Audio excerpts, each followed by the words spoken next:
3, 2.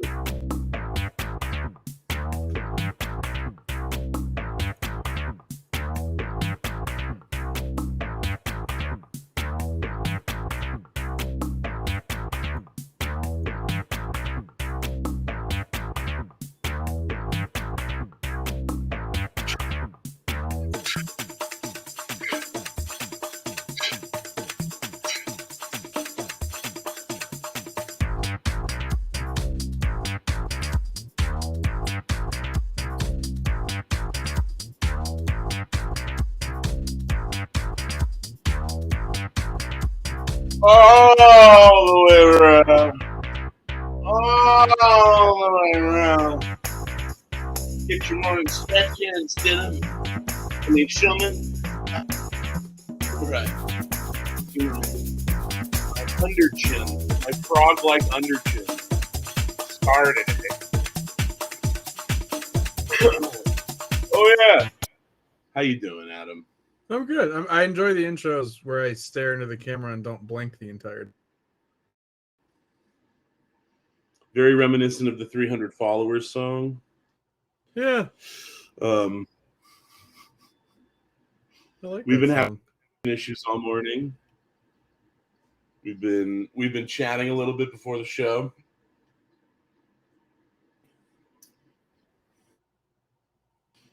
You didn't hear a word I just said, did you?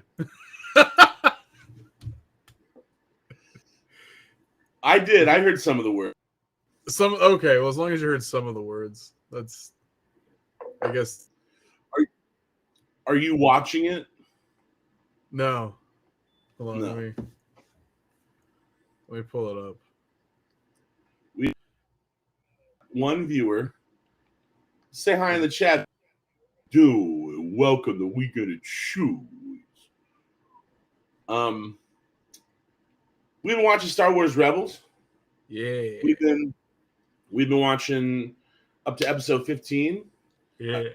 I think I'm a little bit passionate, but we are trying to Thursday get to the Twilight of the Apprentice, which will carry a lot of weight going into the Ahsoka series, and just sort of DCEU GTPQA plus, and is that? Did I sort of cover it? I think I covered it. Yeah, I mean that's something I've been noticing as this season's progressed is that these episodes all start to feel a little heavier. Like this particular stretch of like 10 to 15, a lot of those episodes are like very. I mean, yeah, it all leads to Twilight of the Apprentice, and I mean a lot of them also like have effects on Ahsoka and like Mandalorian too. Sure. Sure. Yeah. I mean, yeah, totally. The whole extended universe for sure. Yeah. I just think also because Ahsoka's so powerful, you know. Yeah. Seeing that origin story sort of come to a close and begin the Ahsoka that Rosario's Ahsoka, if you will. Yeah. That's what I'm the most excited for. I also think. Well, I don't want to get into it. You're probably more knowledgeable than what I would say. So. Oh no, what were we gonna say? Just that we haven't seen Morai in any of the live action stuff. And, like in the live action, yeah. I mean, he's flying above her in Mando, right? Yeah.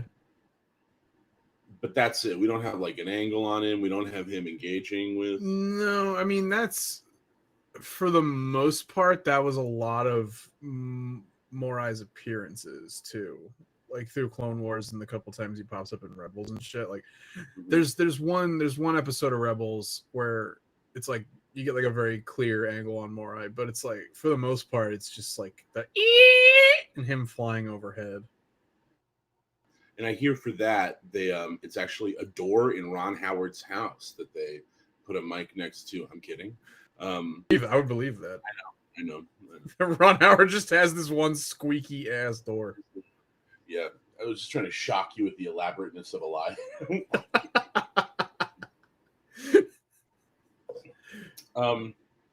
want to get into it? Yeah, let's do it. Cagley's notes. Okay. So, episode 10, Future of the Force. The episode with the obligatory let's dress up as a stormtrooper moment. Yes. I wonder, my note here is that I wonder if Lucas foresaw that when he had Han and Luke do it, if he knew that every other fucking character would do it at some point. I mean, what does he say? All the stories need to rhyme. It's like poetry, it rhymes. It rhymes. That way it sort of rhymes with crime. But It's like in every Star Wars property. There's eventually somebody's going to put on a stormtrooper helmet and try to sneak into a base because that's all it takes. Right. Is a helmet. Well, it's war. It's about wars in the stars. So it is about wars in the stars. My other note for this one is I really like the Zeb and Chopper pairing in this episode. Oh yeah. Because they just took the two characters with the least amount of patience and put them. I mean, I gotta tell you something about Chopper, right? Chopper's like easily my favorite character. Oh yeah. Like every time he shows up, there's always something incredible that he's doing. Yeah. He's very funny. I love Chopper. I loved characters that have like the least amount of chill or the quickest to be like cool as murder some shit. The two of them. I would watch an entire series about just Zeb and Chopper. Yeah, in a way they're like less human. Mm-hmm. You know? From there we go to Legacy, which is I didn't take a whole lot of notes on this one. It's about Ezra's parents. It's sad. Yeah. I mean, that's sort of what I was going to say before, which is like it starts to get real as Ezra his understanding of the world he's in. Yeah. You know? And I think it's weird. It's like not to radicalize youth of America or whatever, but it's like that's sort of what you see happen here is that you see him completely become radicalized. Mm-hmm. And he's got his band of buddies, you know what I mean? Everybody's teaching him, but most of the time he's trying to bite off something big. Like most of the time he's a little bit in over his head. And for that reason, I like it because it feels like we're getting Luke's actual story. Like there's the world building story of what happens with Luke, but we don't actually get to see him learn. You know what I mean? And we don't get to see Obi-Wan get tested. You know, we really do in Clone Wars. You know, and the pre see him get tested, but not the same way that Kanan is. You know, Kanan's getting tested all the time. Yeah, I mean, I think that's just like the difference in like where they are in the galaxy at this point. Because I mean, like you go to Obi-Wan, and that whole show is just him getting his ass kicked for 8 episodes. No, I meant the character, not the show. How do you mean? I just mean representing, right? Like they're representing a young Jedi who didn't know he was a Jedi. He finds out he's a Jedi, and then he gets trained, right? Yeah. You don't really get the scope of what that story is. Oh, sure, yeah, because what pitch for this show is like it like is literally Star Wars. Yeah, it is literally what happens to Luke. It's like actually the only thing is that he's not with his twin sister who's royalty. You know what I mean? Yeah. The only difference, it's a group of rebels who get caught up in this bigger fight, and there's a master Jedi. There's a master Jedi pulling the strings. There's somebody who knows more than him on the plane ship with him, teaching him everything. You know, it's like the type of story that one has so much scope, right? And then this more personal, you know, team-based, makeshift family story that that dynamic, but it's one element of the longer features, whereas it is the primary engine to Rebels. You're, it's like Serenity or something. Like you're like watching a team of people on a ship, and your point of view on it is, for the most part, Ezra, and when it's not Ezra, it's Kanan. Yeah, I mean, I was trying to think if like that POV ever really shifts. I mean, it does a couple times, but yeah, for the most part, it's Ezra and Kanan. Right. This is this chunk of episodes gets fucking heavy. This one, like, you also get more of like, they establish more of Ezra's emotional imbalance. Yeah. That leads to him being such easy.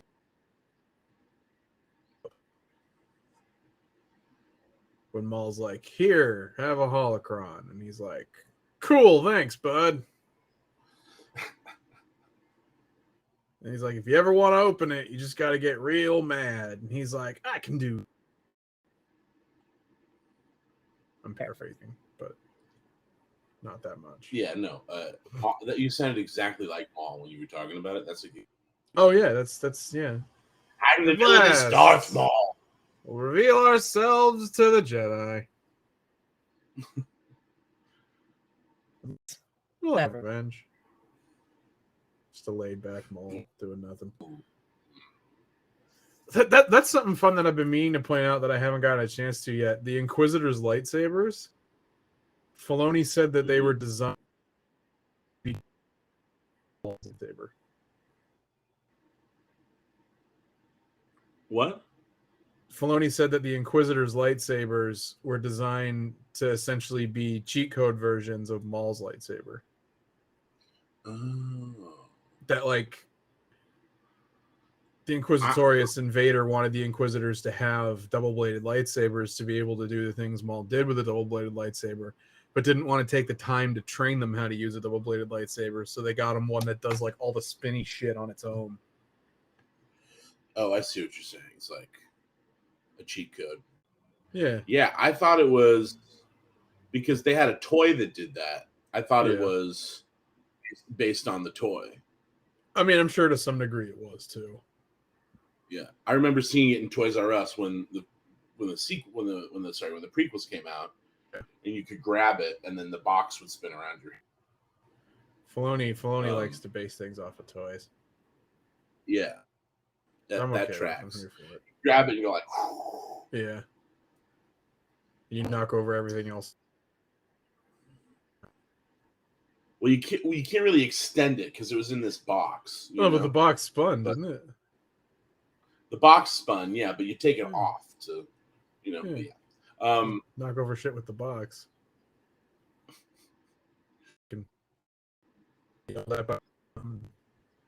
Have to leave the Toys R Us. Yeah. What's next? 11? That was 11. So 12, we get Princess on Lothal. I'll leave the Toys R Us because it caused a scene. He's talking about something that actually happened to me. That's why I was changing the subject so fast. It happened to me too. What little boy has never caused a scene in a Toys R Us, except for like the current generation that don't have Toys R Us? What kid our age never caused a scene in a Toys R Us? I will never forget. There was an Easter thing at a Toys R Us. I'll never forget it. Yeah. They were giving tickets to Legoland, and one of the eggs that you reach your hand in to grab an egg, one of the eggs in there just clearly had paper in it. You could was like cascading to it, and I kept seeing kids go up there because they like the color red, a blue one because they like the color blue, and there is a pale yellow one that has paper in it, and when they chose me to go, I ran immediately to it and I grabbed it. And the guy who was running the thing was like, "Oh no. He's like, "You sure you want that one?" And I didn't even let him do the reveal. I was like, "These are the tickets." I said it like that. And I remember the place went crazy. Everybody was excited. There's 11 kids there or whatever. And we went home. And when we told my dad, he was going to Legoland. We don't have time for that. We had to like put together a vacation to do it because I kept on bringing it up, and then yeah, that was like when Bionicle was big. Oh yeah, I had a lot of those. Yeah, so did Jordan. And that's what he won at the Easter egg thing. He won a Bionicle. Was that an option? Like they had an Easter egg that just gave you a bunch of Bionicle shit? No, it's like every Easter in it. So like you would open it and it'd be like a little piece for a Bionicle, and then they'd give you the they came in those pods. Yeah, yeah. Pod that it went to, yeah, like a Bionicle part of Legoland. I mean, Bionicle is just Grievous. Like, oh yeah, let's just make a bunch of different types of Grievous and make money. Like, it's so brilliant what they did. Oh yeah, that was like one of Lego. Because only like 15 pieces. Right, very easy to make, and like, I'm pretty sure the packaging costs more than the actual set did. And they made an ass load on those. And everybody kept those little fucking pod things they came in. Thing. I had an ass load of them. I don't know why. I don't know what happened to all the ones Jordan had. Jordan had like 8 of them. Yeah. And weren't like all of them like different elements or some shit? Like there was like a lava guy. Originally, yeah. Yeah. I remember that. See, the Toys R Us where I grew up was in a very like shitty part of town, and it was next to the hometown buffet. You had a hometown buffet in your hometown? Fuck. I always smell the hometown buffet inside the Toys R Us. It was like when I was a kid, that was my only demand in life was to go to hometown buffet and go to fucking Toys R Us. Because you could just go from one right to the other. So if we were at one, I was gonna ask to go to the other. And maybe like eat my body weight in shitty mac and cheese and then go buy an action figure. Mm-hmm. It's a high I've been chasing for 32 years at this point. We were driving, and I saw Simi Valley. And we were with my friends, and we were in the middle of just a conversation talking about something else. Earnestly, I popped up and I said, "There's a hometown buffet here?" So excited. And I got roasted for it for like 4 years. Really? Yeah. Yeah. So I'm fucking bougie McBougeville. Yeah. You can't fact look that at I hometown buffet like it's quality. Well, the fact that I liked hometown buffet and I'm fat was like, it was like, you know what I mean? Like, I'm sure it didn't help me at all when I was a kid. Yeah, that's fair. That makes sense. It tracks. No, I mean, like you judge it on a scale of quality. Hometown buffet is like you go there knowing you're gonna feel like shit for like 2 days afterwards, but it's like the ultimate gross comfort food. I don't think you could pay me to go to a buffet. Oh yeah, after COVID, yeah. Yeah. I just think the food quality overall has gone down so much. Oh yeah. That like a buffet that is like what you get at a gourmet meal now or something, If I were to find a hometown and be like, hey, let's go to hometown and eat until they kick us out. No. Really? No, my buffet dining experience died with Soup Plantation. It's just I'm just not. No. Never been to a Soup Plantation. Yeah, Soup Plantation closed down. Oh, well, I'm never gonna go to a Soup Plantation now. Yeah. There was one out by where I used to live, but nobody ever went to it because they thought it was too fancy.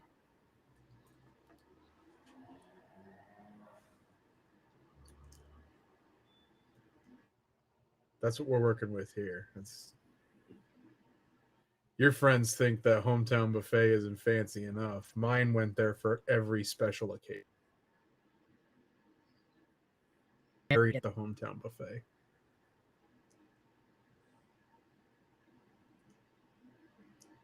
I mean, that's like a different level. That's like a gross dedication. That's like to have your fucking what's her name? The girl who said sketty. What's her name? You know, Mama from Todd. Oh, Honey Boo Boo. Yeah. Honey Boo Boo. I mean, I've had friends at Chili's before. Yeah, I mean, I've shit myself at a Chili's. I'm not gonna get. Who hasn't shit themselves at a Chili's? It's just like not gonna happen. Last time I went to Chili's, I ate with Jacob Wysocki, and I burped, and the burp was so funny it made us laugh. And when we were laughing, I farted. That's Chili's. Like, that's Chili's. You know what I'm saying? So Chili's like weekly. If we didn't Burp like even fart. Well, even during COVID, we how many? Write, Yeah, we would go to Chili's for some reason because it was halfway between Lancaster and Westlake. The Chili's in Santa Clarita. Even during COVID, like how many times did we order Chili's? Oh, like that's different. Like weekly, like bi-weekly. Yeah, I mean, mostly what I ate was McDonald's, but yeah, Chili's got in there a couple times. There was like almost during lockdown, there was almost never a point where I didn't have a bag of Chili's tortilla chips next to the bed because we ordered Chili's so much, and I would always get chips and salsa. Yeah, over there. Yeah, man, I did not have a good time during the pandemic. I've been a lot. I mean, yeah. All right, let's move on. We went on a real long tangent about episode 12. So Princess on Lothal, I really like. I'm realizing things about characters now that I'm not sure how I feel about. Like this, I mean, this the big thing for this episode is that it's a Leia episode. Right. It might be a shitty dad. What'd you say? I said I'm kind of realizing that Bail Organa might be a shitty dad. Yeah, for sure. It's like, on one hand, the shit Leia's doing, he's not going to stop her. She's going to do it anyway. It's Leia. If she wants to do it, she's going to do it. But to like, it's like, one, you know your daughter is already a high value target because of who and how violent you two are, both in the Senate and the fact that you're a rebel leader. Like, you know your daughter's already going to be a very high value target. Second, you know the secret that would make her an even higher value target in the fact that she's Padme and Anakin's kid that Anakin doesn't know exists. So it's like, you know that if Vader and the Emperor were to get their hands on her, it wouldn't even just be that they captured Bail Organa's kid.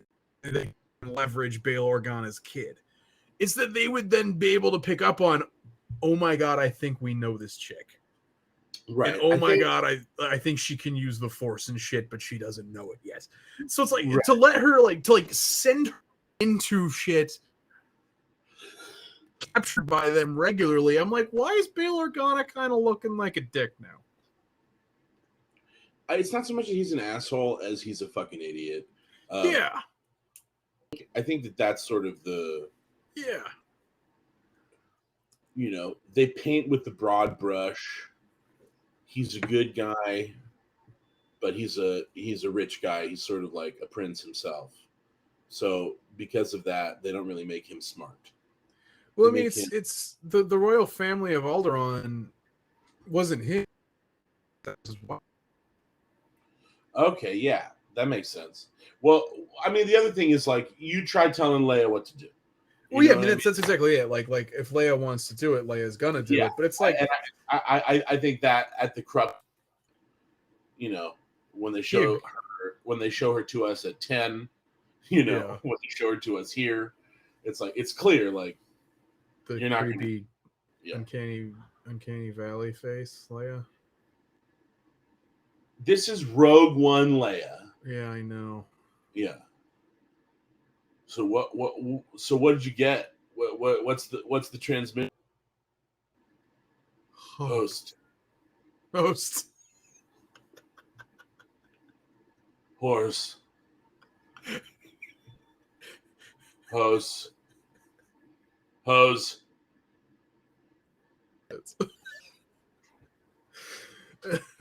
Hoax. That was one of my favorites. That like I really wonder if people got it. Host.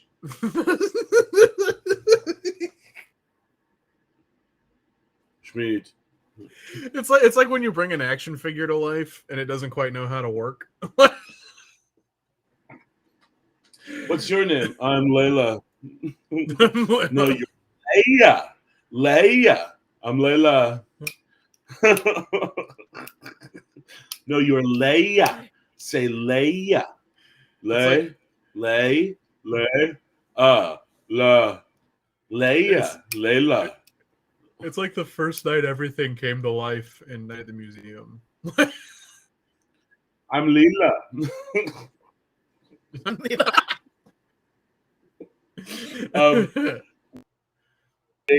And I met a famous person's wife.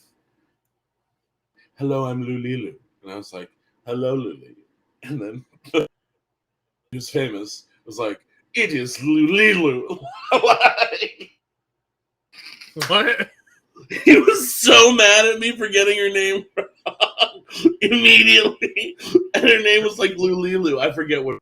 Lulilu? But it was something like Luli or Liluli. He got mad at that, but she didn't. I'm looking up. I'm going to look up. What's this guy's? I'm gonna Google I got to look it. up. His dad's more famous than him. Who's his dad?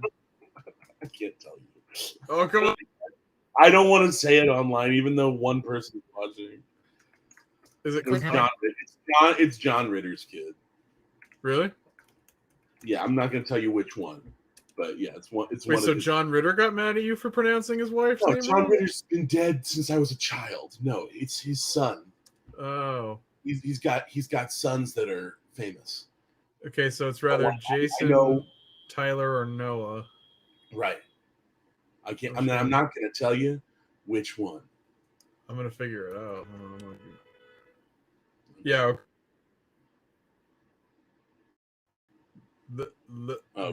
Lelia. There you go. How the fuck are you supposed to pronounce? That's stupid.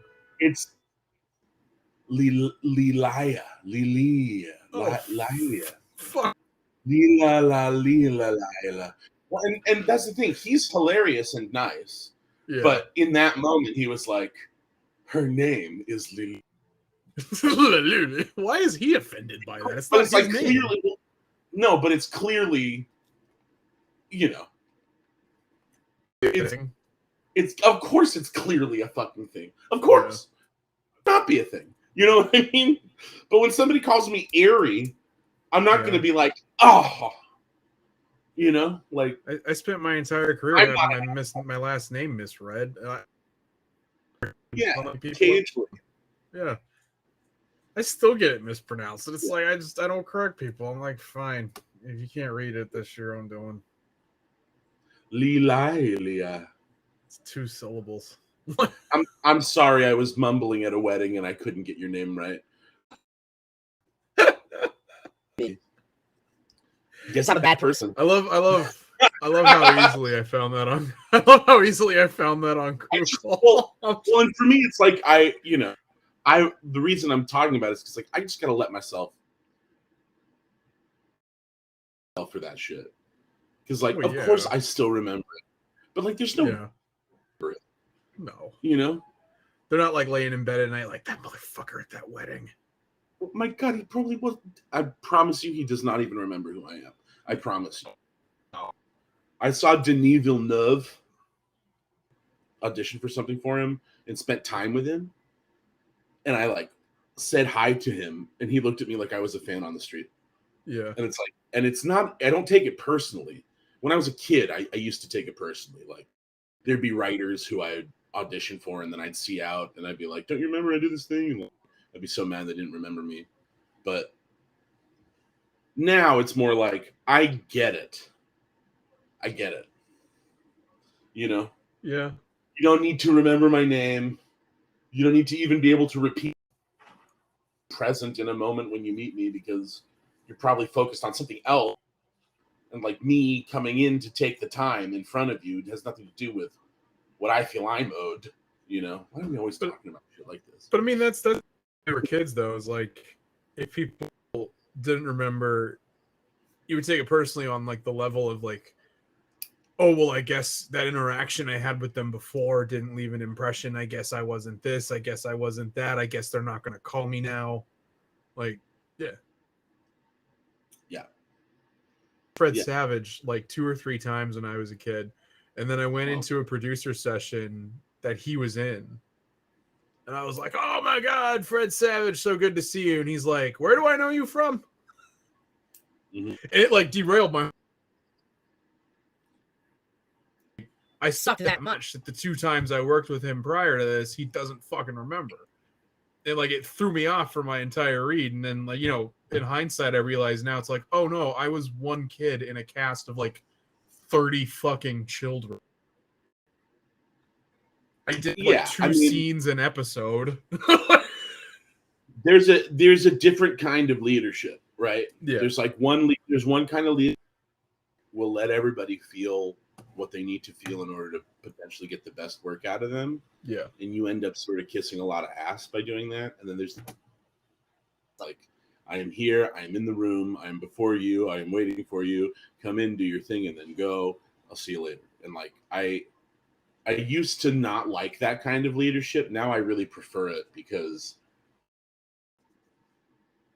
you don't have anybody to blame. You know? Whereas like when somebody's nice to you and they start fulfilling your needs, then you can compare to like, well, those guys are getting this and this guy's getting this, but well, what I require is this. And it's like, it's almost better to just sort of come with what you got. Yeah. And let the cards fall with you, man. Because everybody needs stuff.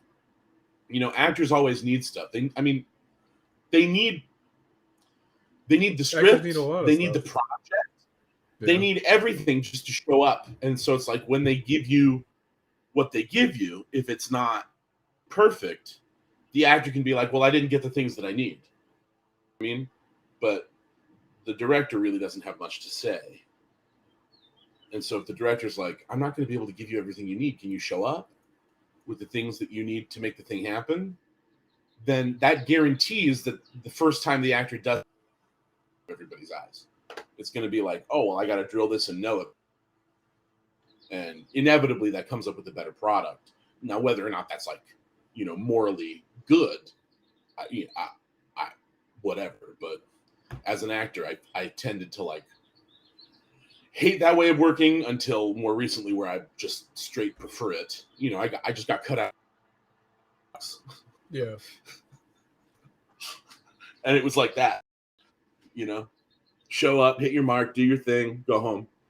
And because of that, I don't really feel, I'd love my face to be in a, but like, I don't feel like I connected to anybody. Film set. Oh, for sure. I feel like I showed up, I did my work, and I went home. So it doesn't really matter to me because it's like, of course it's sad, but there's also an argument to be made for like, to a degree, I think that's how we should operate. Show up and do the work and go home. It's like, I think right. We can't control what we say, how we're seen, how it's shot. We can control any of that shit. Yeah, too many people use every second on set as a chance to network, and it's like you're not going to be remembered for following around the EP the whole time asking questions about what it's like to be an EP and what's next. Like, you're going to be remembered as the guy who just showed up and did his shit and was professional enough. Like, those are the people want to work with again. You'll get remembered for other stuff, Sure. It's not, it's not good to be. Yeah, I took a lot of pride in just showing up and doing my shit. Like, I mean, there were obviously like the handful of casts that I bonded with because I was there for months and months and months, and the handful of crews that I got tight with. But it's like, at the end of the day, really pan out to much or matter because like those are people I don't even really talk to that much anymore. The only exception to that is you. Some of the other people that I've gotten like really tight with working over the years, I talked, if at all. Some of them don't even follow me on Instagram anymore. One got too famous and unfollowed me. Who? Joey King.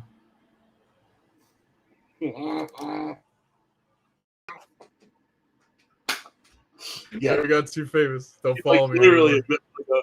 like an A-list superstar. Yeah. That and Ugh. when my Instagram was hacked, the hacker tried to scam her. So I'm pretty sure I'm blocked. Of course. That makes sense. Yeah. All right. I gotta jump. It's almost 10. I gotta go. All right, well, we didn't finish, but we got 13, 14, and 15 for Thursday. we're Actually, gonna go 13 to the end. of season. Yeah, 13 to the end of season 2. All right. All right. I'm sorry. It's okay. Talk about it. I didn't think we'd get through that many episodes. We always get way off topic, like almost immediately. Thanks for hearing us chat. I'm glad. I couldn't see Adam, but I was glad I could hear. We'll see you on Thursday. We're on Thursday, and stay classy. Stay the force be with you.